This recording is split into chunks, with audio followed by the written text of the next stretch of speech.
ইনি তো পার্টি কংগ্রেসের প্রতীকের বাইরে জোড়া পাতা, জোড়া মোমবাতি, জোট নীতিতেও ইনি বিশ্বাস করেন না। আমি 11 সালে সুব্রততার জন্য সাগর দিঘির পাড়ায় পাড়ায় 5-6টা জায়গায় মিটিং করেছি। কোথাও জোড়া মোমবাতি, কোথায় হরিহর পাড়া নিয়ামত শেখের বিরুদ্ধে দাঁড়িপাল্লা, কোথায় জলঙ্গিতে আমাদের ইদ্রিস আলীর বিরুদ্ধে নৌকা, কোথাও ভগবান গোলায় সাকির হোসেনের বিরুদ্ধে জোড়া মোমবাতি। আজকে তার দেশ আজকে জোট রাজনীতির প্রতি বিশ্বাসঘাতকতা করেছে।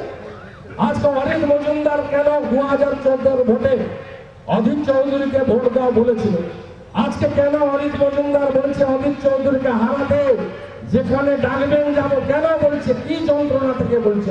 লোকের বিরুদ্ধে বলার আগে কাছের ঘরে বসে ভিড়টা অধীর চৌধুরী ছড়বেন না। আজকে উন্নয়নটা কি করেছেন? আপনি তো 2 বছর 2.5 বছর রেলমন্ত্রী ছিলেন।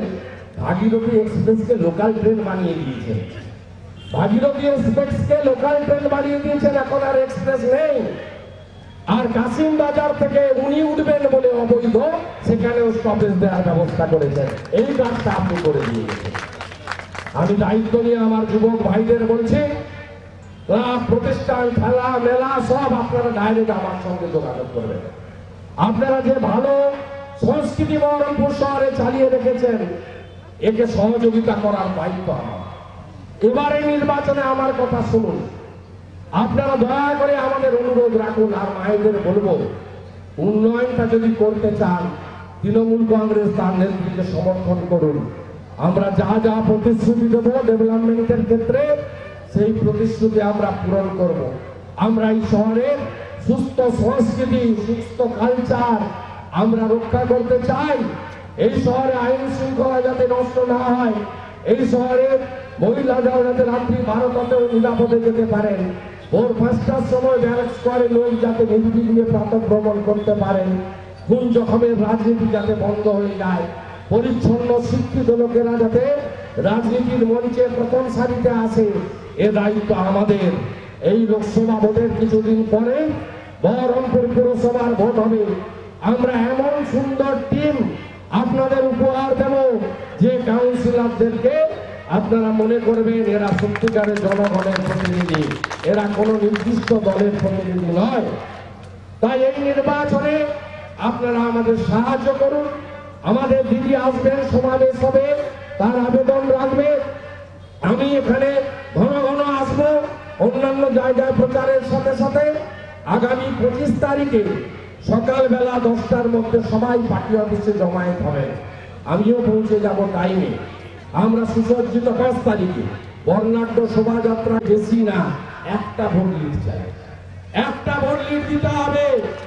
এই যে দম্ভ, এই যে অহংকার, এই যে NRI non resident Indian MP গত 5 বছরে 4.5 বছর দিল্লিতে ছিলেন। এই গত 6 মাস ধরে হাওয়া খারাপ দেখে কখনো ভাগীরথীতে চলেছেন যাতে কিছু ভোটারের সঙ্গে দেখা হয়, না ডাকলেও নাম সংকীর্তনে চলে গেছেন। কোথাও মাদ্রাসাতে গিয়ে বলছেন, ভিডিও আছে, গোস খাওয়াবো বলছেন। আবার কোথাও কাঁদিতে গিয়ে হরে কৃষ্ণ হরে রাম বলছেন। এই দ্বিচারিতা আপনার 20 সালে আমরা হিসাব দিয়ে রাজ্য সরকারের ভোট চাইব, কিন্তু 20 বছর ধরে ভারত এই 20 বছর ধরে এমপি থাকা অধীর বাবু, তোমার কাজের হিসাব দিয়ে ভোট দিতে হবে। তুমি তো 30 মিনিটের মধ্যে 29 মিনিট 59 সেকেন্ড তৃণমূলের বিরুদ্ধে বলছো, তুমি কি করেছো সে কথা তো বলছো না।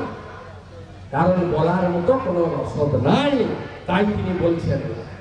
আর ভাবতে পারেন আপনি করেন কংগ্রেস আর যোগী আদিত্যনাথের সঙ্গে লাঞ্চ করছেন। সোনিয়া গান্ধী ব্রিগেডের সভায় মল্লিকার্জুন খাড়গের হাতে লেটার দিচ্ছে যে সোনিয়া, মমতা জি তুম আগে বাড়ো, কাংগ্রেস তোমারি সাথ হ্যায়। আর তিনি সারাদিন তৃণমূল মিলিয়ে নেবেন। ভাগীরথী যত কোপাটিভ আছে কালকে আমার সঙ্গে মিটিং করেছে, বলছে আমরা সব 450 সমিতি গোপালক ভোট দেবো তৃণমূলকে, একটা আমরা বসে থেকে ভোট দেবো। সনাতন ব্রাহ্মণ ট্রাস্ট এই গঙ্গাতে নদীতেই হবে এবং 23 গণনার দিন তৃণমূল কংগ্রেস জিতবে, এটা আমার স্থির বিশ্বাস। আপনারা দেখছেন টিভি 24 বাংলা। TV24 বাংলার সমস্ত খবরের আপডেট পেতে ইউটিউবে সাবস্ক্রাইব করুন TV24 বাংলা চ্যানেলটিকে এবং সাবস্ক্রাইবের পর অবশ্যই বেল আইকনটি একবার ক্লিক করুন। কমেন্টস আর শেয়ার করতে ভুলবেন না। TV24 বাংলা।